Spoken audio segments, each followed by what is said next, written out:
Hey guys, welcome back to the channel. I am redoing this review because I actually did this a while back, but by mistake I deactivated. I deleted some videos, some reviews that I did, and one among them is this one. This is Rocky 4. I've actually finished watching all the Rocky movies, and then I want to move on to Creed.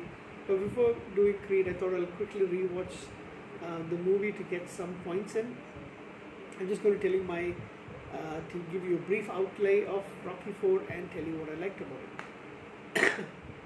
This is probably the most famous Rocky film. I think even more than Rocky 1. This is the one I think a lot of people actually know. So this came out in 1985, and you have Sylvester Stallone, Talia Shire, Burt Young, Carl Weathers, Bridget Nielsen, and Dolph Lundgren as the main villain. So as this movie is set up, we have Ivan Drago from the Ukraine, played by Dolph Lundgren, on a tour of the United States, and he's got trainers with him from the Soviet Union to Cuba. So it's basically communism versus the good guys of capitalism. His wife Ludmilla, played by Bridget Nielsen, is there, and his manager Nikolai Koloff. So they always showcase his ability, and that apparently they're doing it using a lot of technology,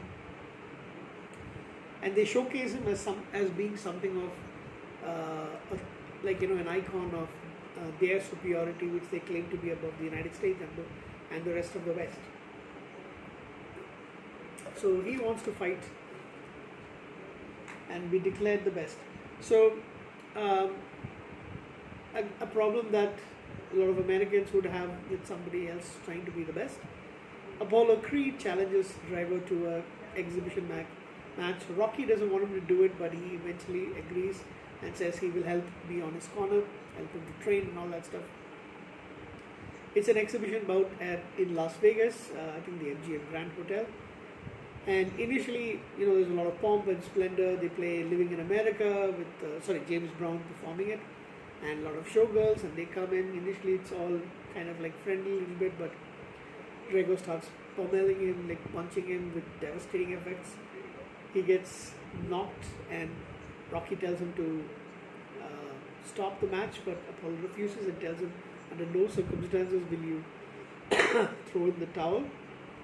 And basically he's beaten to death in the ring, and Drago's got no problems.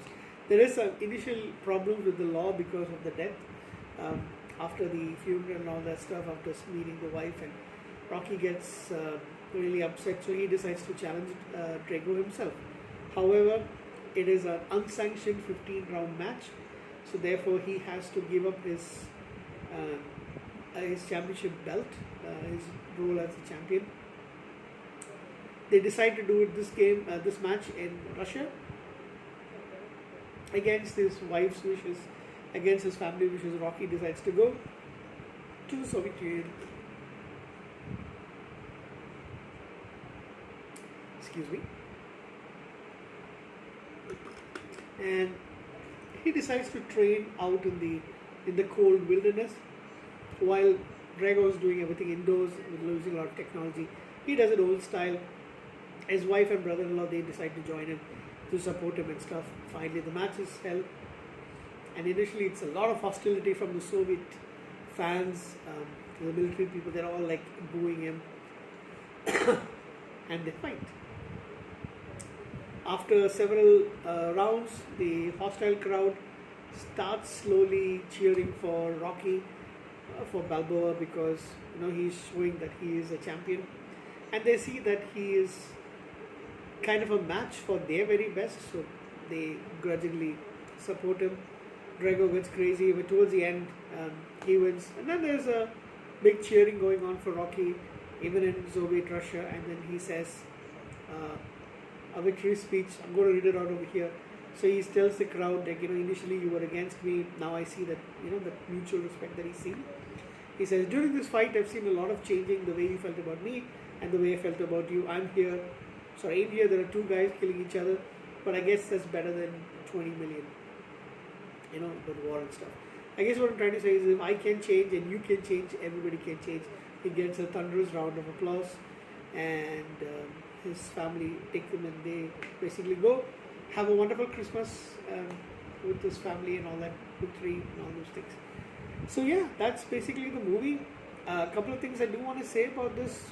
Bridget Nielsen, I mean, apparently it's after this movie, I think that no, she was actually engaged to Stallone during the production. They met, I think, before this. They appeared in one movie called Cobra after this, but they got divorced in 1987. I do remember all the people around Bridget Nielsen in the late 80s, as young as I was back then. 87, I would have been 11 years old. Yeah, I do remember her from that time. Um,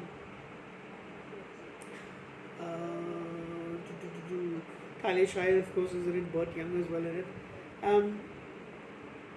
Oh yeah, so of course, I think everybody knows this by now, but Stallone told Dolph Lundgren to hit him. Excuse me. It's time for me to go to bed. As hard as possible, and he obliged and knocked him out and put him in the hospital. I just want to see about that particular thing. I do remember this story for the most part.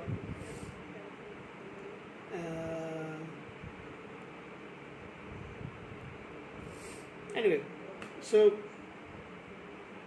yeah, that's it about this film. Of course, they've got absolutely wonderful music. The soundtrack is incredible. You've got the Burning Hearts. You've got the what else? You've got Hearts on Fire, Living in America. Wait, can I get the songs? Okay, there you go. Living in America by James Brown. Burning Heart by Survivor, one of my favorite songs of all time. Hearts on Fire by John Cafferty. Kenny Loggins, Gladys Knight sing Double or Nothing. Eye of the Tiger once again, but again by Survivor. Then you've got Living in America, No Easy Way Out. Oh yeah, that's another great song. There's No Easy Way Out, played by Robert Tepper. Amazing song. I have never really heard any of his other songs, but you gotta go listen to this song. This is an amazing song. So yeah, great soundtrack, great movie. 8 out of 10, I think so. It's really, really good. But of course, it's kind of dated right now and very predictable, of course. But still, it's a really a good movie to watch. So I give it an 8 out of 10. Thank you guys. Soundtrack amazing. 8.5 out of 10. Thank you. Good night.